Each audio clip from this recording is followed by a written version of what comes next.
بسم اللہ الرحمن الرحیم اعوذ باللہ من الشیطان الرجیم بسم اللہ الرحمن الرحیم ومن یطع اللہ ورسولہ فقد فاز فوزا عظیما وقال النبی صلی اللہ علیہ وسلم من اطاعنی دخل الجنہ۔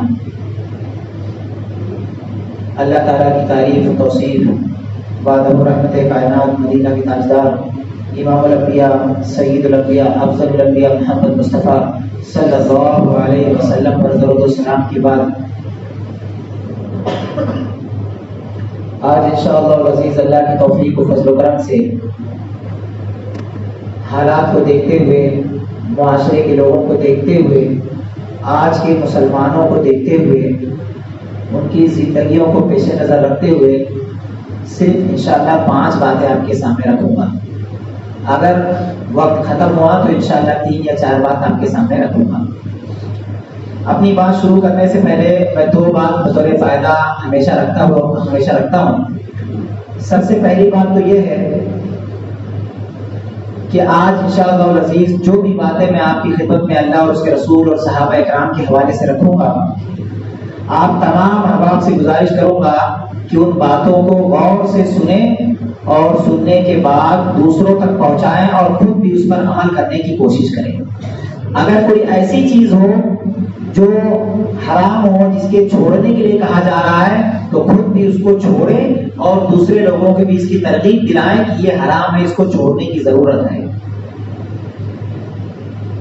دیکھنے میں یہ آتا ہے کہ جیسے ہی خطبہ جمعہ شروع ہوتا ہے، ویسے ہی سامعین میں سے کوئی نہ کوئی آدمی جو ہے کسی کونے میں سونے لگ جاتا ہے، اس کی آنکھیں بند ہونے لگ جاتی ہیں، گردن جھکنے لگ جاتی ہے۔ ایسا بالکل نہیں ہونا چاہیے۔ اگر کوئی خطبے کے دوران سویا تو یہیں اسٹیج سے ہی میں اس کو انشاءاللہ منع کروں گا کہ اس طرح سے مت سوئے۔ تو پہلی بات یاد رکھیں، یہاں آئے ہیں آپ تو غور سے خطبہ سنیں، خود اپنی اصلاح کریں اور دین کی بات دوسروں تک پہنچائیں۔ اللہ ہم سب کو توفیق دے۔ دوسری بات، جو بھی باتیں میں انشاءاللہ العزیز آپ کے سامنے رکھوں گا وہ سب انشاءاللہ العزیز اللہ اور اس کے رسول اور صحابہ اکرام کی زندگی سے آپ کے سامنے رکھوں گا کہ صحابہ اکرام کس طرح سے اللہ کے نبی صلی اللہ علیہ وسلم کو اور قرآن کو فالو کرتے تھے۔ آج ہم اور آپ کیا کر رہے ہیں، کس راستے پر ہم سب چل رہے ہیں۔ تو غور سے سماعت فرمائیں۔ اللہ تعالیٰ ہم سب کو توفیق دے۔ حالات کا جائزہ لیا جاتا ہے، معاشرے کے لوگوں کو دیکھا جاتا ہے تو یہ بات سامنے آتی ہے کہ سارے کے سارے لوگ یہ چیز جانتے ہیں کہ جو آدمی لا الہ الا اللہ محمد رسول اللہ پڑھنے والا ہوتا ہے، اس کا مطلب یہ ہوتا ہے کہ آدمی اللہ اور اس کے رسول کی بات کو ماننے کا دعویٰ کرتا ہے۔ اس کا مطلب یہ ہے کہ وہ آدمی اللہ اور اس کے رسول کی بات کو فالو کرنے والا ہوتا ہے۔ اس کلمہ کو پڑھنے کا مطلب یہ ہے کہ اگر اللہ نے اس کے لیے یہ چیز حرام کر دیا ہے تو وہ مسلمان آدمی اس کو اپنے لیے حرام سمجھتا ہے۔ اس کلمے کے پڑھنے کا یہ مطلب ہوتا ہے۔ لیکن آپ دیکھیں کہ اللہ کے نبی صلی اللہ علیہ وسلم نے اپنے زمانے میں ہی یہ بات بتائی تھی کہ کئی مسلمان ایسے ہوتے ہیں جو صرف زبانی طور پر مسلمان ہوتے ہیں۔ کیسے مسلمان ہوتے ہیں؟ زبانی طور پر صرف وہ زبان سے لا الہ الا اللہ محمد رسول اللہ پڑھنے والے ہوتے ہیں۔ حقیقی طور پر سچا مسلمان وہ انسان نہیں ہوتا ہے۔ کیسے؟ اب کس کو کہتے ہیں سچا مسلمان اور کس کو کہتے ہیں زبانی طور پر مسلمان، وہ میں انشاءاللہ آج آپ کو بتا دوں انشاءاللہ۔ اللہ تعالیٰ نے قرآن کریم میں بہت پہلے یہ بات بتائی ہے کہ اے میرے بندو، اگر تم میری مدد کرو گے تب میں تمہاری مدد کروں گا۔ کیا کہا؟ ان تنصروا اللہ ینصرکم، اگر تم میری مدد کرو گے تب میں تمہاری مدد کروں گا۔ اللہ کے نبی صلی اللہ علیہ وسلم نے عبداللہ بن عباس کو یہ بات سکھائی تھی کہ احفظ اللہ یحفظک، اگر تم اللہ کے دین کی حفاظت کرو گے تو اللہ تمہاری حفاظت کرے گا۔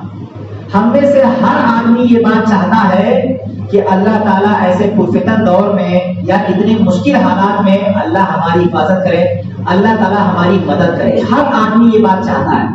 ہر آدمی یہ بات بھی چاہتا ہے کہ میں مسلمان ہوں تو مجھے اللہ تعالیٰ جب قیامت کی دن میرا حساب ہو تو اللہ مجھے جنت میں داخل کر دے۔ ہماری تمنائیں بہت زیادہ ہیں، لیکن ہمارے اعمال کیا ہے؟ اعمال اس کے برعکس ہے. یعنی آدمی تمنا کچھ اور رکھتا ہے، زبان سے کچھ اور کہتا ہے، لیکن عمل کر کے اس کو ثابت نہیں کرتا ہے. تو آج انشاءاللہ العزیز اس خطبہ جمعہ میں صرف 5 باتیں آپ کو بتاؤں گا میں، کہ ان 5 باتوں کو ہر آدمی اگر چیک کرے کہ کیا واقعی میں جیسا اللہ اس کے رسول نے کہا ہے ہم سب ویسے ہی کر رہے ہیں یا اپنی منمانی ہم سب کر رہے ہیں. میں رکھتا ہوں 5 باتیں، ہر آدمی غور کرے. سب سے پہلی بات، ہمارے معاشرے میں دین سیکھنے کا جذبہ بہت کم ہے. جب کسی سے یہ کہا جائے کہ بھائی آج فلاں جگہ مشاعرہ ہے، کیا ہے؟ مشاعرہ. اس کے لیے آپ خود چیک کر لیں. میری تو چھوٹی عمر ہے، آپ لوگ بڑے ہیں، جانتے ہیں جب بھی اعلان لگتا ہے تو اس کے لیے ہر مسجد میں اعلان کرنے کی ضرورت نہیں، جمعہ میں اعلان کرنے کی کوئی ضرورت نہیں. اشتہار لگا ہوا ہے، واٹس ایپ پر آیا ہوا ہے، کتنے ہی کافی ہے. اب اس میں کتنے لوگ جمع ہوتے ہیں آپ جا کر کے چیک کر لیجیے.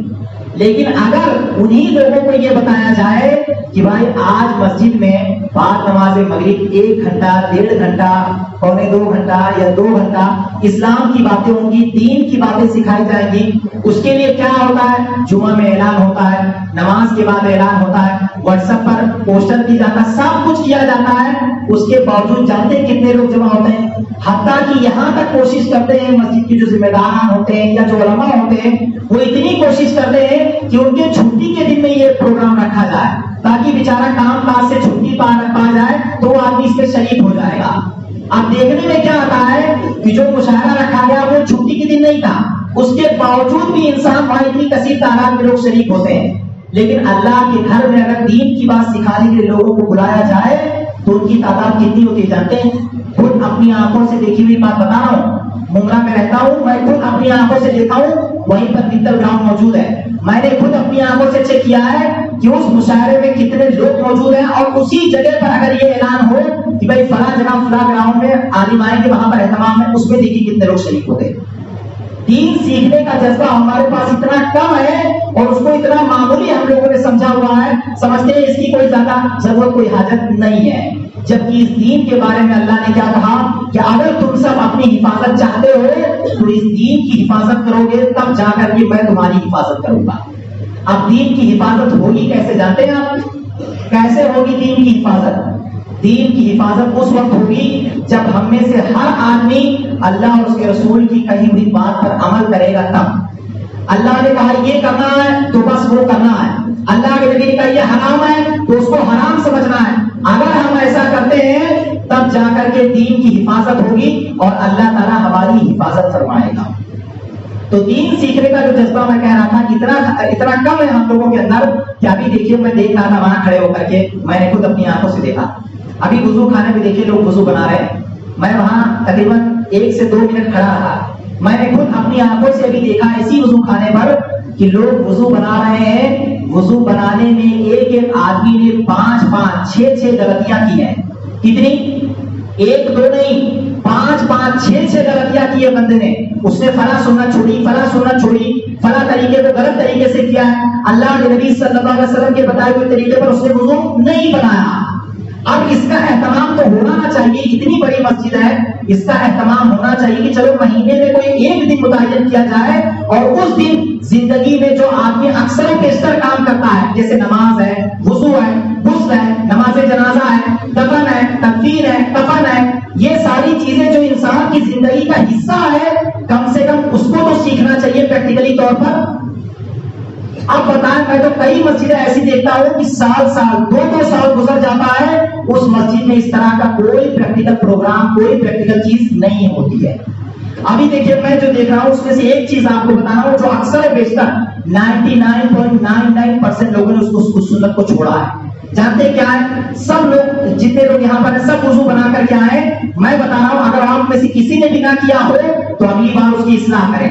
وہ سنت جو ہم سب لوگوں نے شاید چھوڑی ہوگی، اللہ ماشاءاللہ کوئی انسان ہوگا جس نے اس سنت پر عمل کیا ہوگا.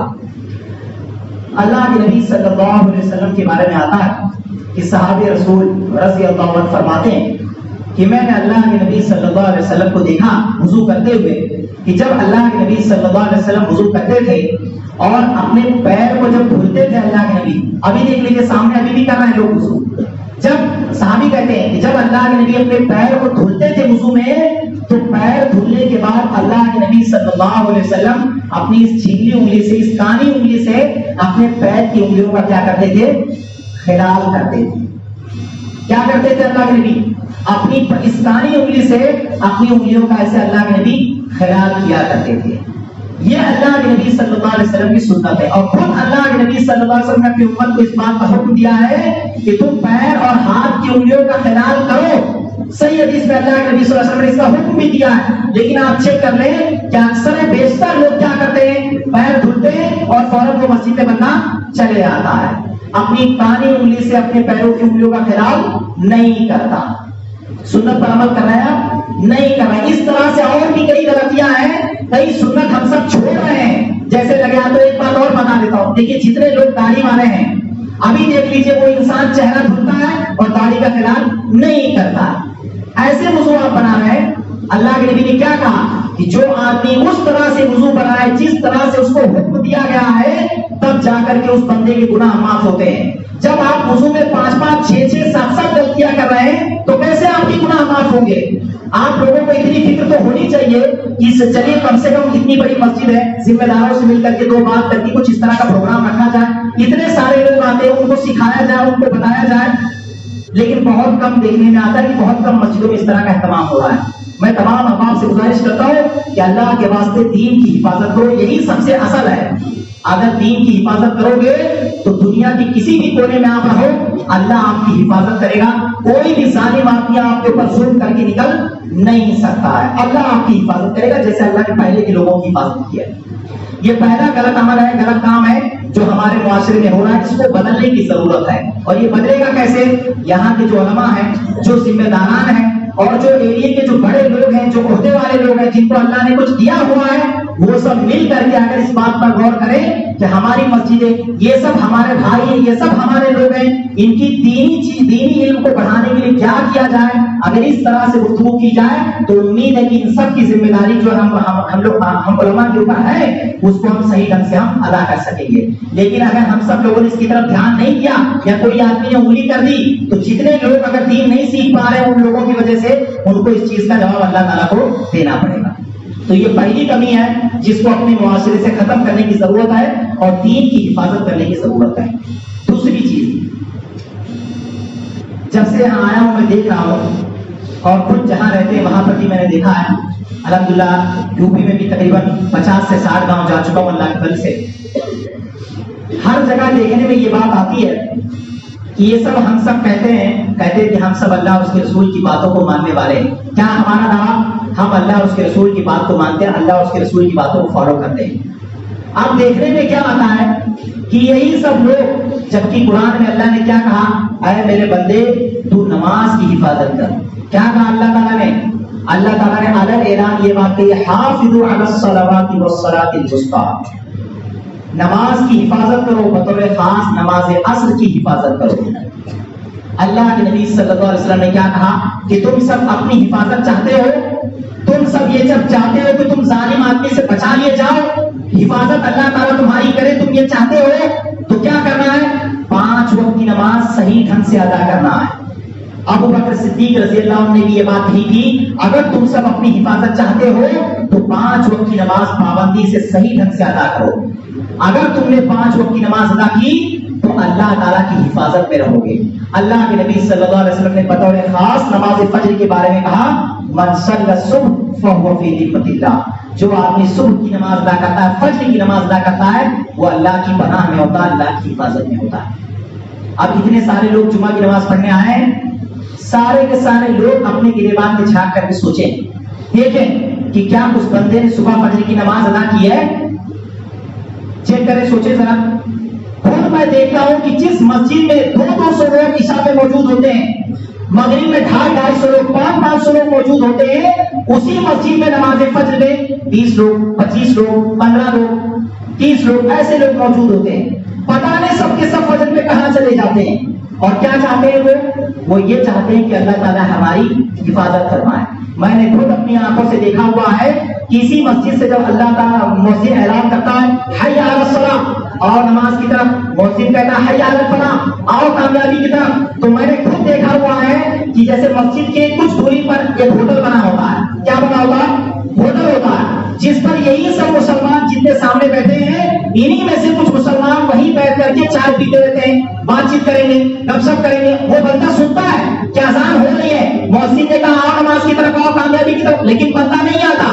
کیا کرتا ہے؟ وہاں ڈسکشن چالو ہے، 5 لاکھ کا ڈسکشن چالو ہے، میرا بزنس ہے 10 لاکھ کا چالو ہے، اگر یہ ڈسکشن ختم ہو گیا تو میرا 10 لاکھ ڈوب جائے گا. یہ سب 10 لاکھ کے چکر میں کیا کرتے ہیں؟ اللہ تعالیٰ کا جو حق ادا کرنے کے لیے، جو رب جن کو روزی دے رہا ہے، جس رب کی وجہ سے یہ 10 لاکھ روپیہ 15 لاکھ 25 کروڑ کما رہے ہیں، اس رب کا حق ادا کرنے کے لیے بندہ مسجد میں نہیں آتا ہے اور اپنے آپ کو کیا کہتا ہے؟ کیا کہتا ہے؟ میرا نام عبداللہ ہے، میں مسلمان ہوں کہتا ہے. مسلمان ایسا ہوتا ہے، مسلمان کا تعلق نماز کے ساتھ ایسا ہوتا ہے. میں آپ کو صرف ایک مثال دیتا ہوں، آپ خود دیکھیں کہ اس وقت کے مسلمان کیسے تھے، آج ہم سب نماز کے ساتھ کیا برتاؤ کر رہے ہیں. کیا نماز کوئی سنت ہے؟ نماز یہ فرض ہے ہر مسلمان پر. 5 وقت کی نماز ہر مسلمان پر اس کے وقت پر ادا کرنا فرض ہے، یہ سب جانتے ہیں. اس کے باوجود بھی ہم اللہ کا حق ادا کرنے کے لیے نہیں آتے. اب ایک مسلمان کیسا ہوتا ہے وہ میں آپ کو ایک مثال سے بتاتا ہوں. بہت مشہور حدیث ہے، آپ احادیث کی کتاب کا مطالعہ کریں گے تو آپ کو 2 باتیں ملے گی. پہلی بات یہ ملے گی کہ اللہ کے نبی صلی اللہ علیہ وسلم اور صحابہ کرام نے جنگ کی حالت میں بھی نماز کو نہیں چھوڑا ہے. اللہ تعالیٰ چاہتا تو جنگ کی حالت، تیر کی بارش ہو رہی ہے، تلوار ہے، سب کچھ ہے، اللہ تعالیٰ چاہتا تو نماز کو مؤخر کر سکتا تھا. لیکن اللہ نے کیا کہا؟ نہیں، جنگ کی حالت میں بھی تم کو نماز ادا کرنی ہے، لیکن 1 رکعت ہی پڑھو. لیکن جنگ کی حالت میں تم کو 1 رکعت کیسے بھی ادا کرنی ہے. اس کا طریقہ بھی اللہ نے الگ بتایا، کیا آدھے میں پہلے پڑھے، آدھے میں بعد میں پڑھے، لیکن جنگ میں بھی تم کو نماز نہیں چھوڑنا ہے. وہ مسلمان تھے کہ جنگ میں بھی وہ نماز نہیں چھوڑا کرتے تھے. یہ ملے گا آپ کو حدیث میں. دوسری چیز آپ خود دیکھیں کہ ایک صحابی رسول ہے عمر فاروق رضی اللہ عنہ، جن کے بارے میں بچہ بچہ جانتا ہے، جن کے نام کو سن کر کے سامنے والا جو انسان ہوتا تھا وہ ڈر جاتا تھا، جن کی خلافت سب سے زیادہ سب سے بڑی ہے. ان کے بارے میں آتا ہے کہ جب وہ فجر کی نماز پڑھانے کے لیے پڑھے تھے تو ایک ظالم آدمی آ کر کے ان کو خنجر مار دیا، یہاں سے خون بہ پڑا. حدیث کے جو الفاظ ہیں صحیح سند کے ساتھ کہ ان کے اندر کا جو حصہ تھا پیٹ کے وہ باہر آ گیا. جب اس بندے نے خنجر مارا تو اس خنجر مارنے کی وجہ سے ان کا پیٹ پھٹا تو اس پیٹ کا جو اندر کا حصہ تھا وہ باہر آ گیا. صحابہ رسول کہتے ہیں کہ جب اس ظالم آدمی نے خنجر مارا تو صحابہ اکرام نے اٹھا کر کے عمر فاروق رضی اللہ عنہ کو بغل میں کیا اور عبدالرحمن بن عوف رضی اللہ عنہ نے آگے بڑھ کر کے مختصر طور پر نماز پڑھائی. جب نماز ختم ہوئی تو سارے صحابہ عمر فاروق رضی اللہ عنہ کے پاس پہنچتے ہیں اور ان سے کہتے ہیں الصلاۃ الصلاۃ لصلاۃ الصبح. وہ چاہتے تو یہ کہہ سکتے تھے کیا میرے مومنین آپ کی طبیعت ٹھیک ہے، خون بند ہوا، کچھ آرام ہے، ہم لوگ کچھ ڈاکٹر کے انتظام کریں، یہ سب باتیں بھی وہ کہہ سکتے تھے. لیکن سب سے پہلے انہوں نے جو کہا وہ کیا کہا؟ آپ سب جگہ حدیث موجود ہے، چیک کر لیں. آپ صحیح بخاری، موطا امام مالک، کئی کتابوں میں حدیث موجود ہے. صحابہ پہنچتے ہیں تو کیا کہتے ہیں؟ کہتے ہیں الصلاۃ الصلاۃ لصلاۃ الصبح. فجر کی نماز پڑھ لیجیے. آپ نے فجر کی نماز نہیں پڑھی، صبح کی نماز پڑھ لیجیے. عمر فاروق چاہتے تو اتنا کہہ سکتے تھے کہ آپ لوگوں کو دکھتا نہیں، میرا پیٹ پھٹا ہوا ہے، خنجر لگا ہوا ہے، خون بہ رہا ہے، تھوڑا آرام تو ہونے دو، اس کے بعد میں نماز پڑھتا ہوں. چاہتے تو عمر فاروق ایسا کہہ سکتے تھے، لیکن عمر فاروق نے کیا کہا جانتے ہیں؟ اس وقت ان کا تاریخی جملہ تھا وہ پیٹ پھٹا ہوا ہے، خون بہ رہا ہے، اس کے باوجود عمر فاروق کیا کہتے ہیں؟ نعم ولا حظ فی الاسلام لمن ترک الصلاۃ. تم بالکل صحیح کہتے ہو، اس شخص کا اسلام میں کوئی حصہ نہیں جو انسان نماز کو چھوڑ دے. اس جملے کو یاد رکھیے گا، نعم ولا حظ فی الاسلام لمن ترک الصلاۃ. اس شخص کا اسلام میں کوئی حصہ نہیں جو انسان نماز کو چھوڑ دے. صحابی رسول نے کہا کہ میں نے اپنی آنکھوں سے دیکھا فصل عمر وجهه يسعد دما. میں نے اپنی آنکھوں سے دیکھا کہ عمر فاروق رضی اللہ عنہ نماز پڑھ رہے تھے اور ان کے زخم سے ان کے جو پیٹ پھٹا ہوا تھا وہاں سے خون بہ رہا تھا اور وہ نماز پڑھ رہے تھے. دیکھ رہے اتنی خراب کنڈیشن ہونے کے باوجود بھی صحابہ رسول نے نماز نہیں چھوڑی. ہماری کنڈیشن کیا ہے؟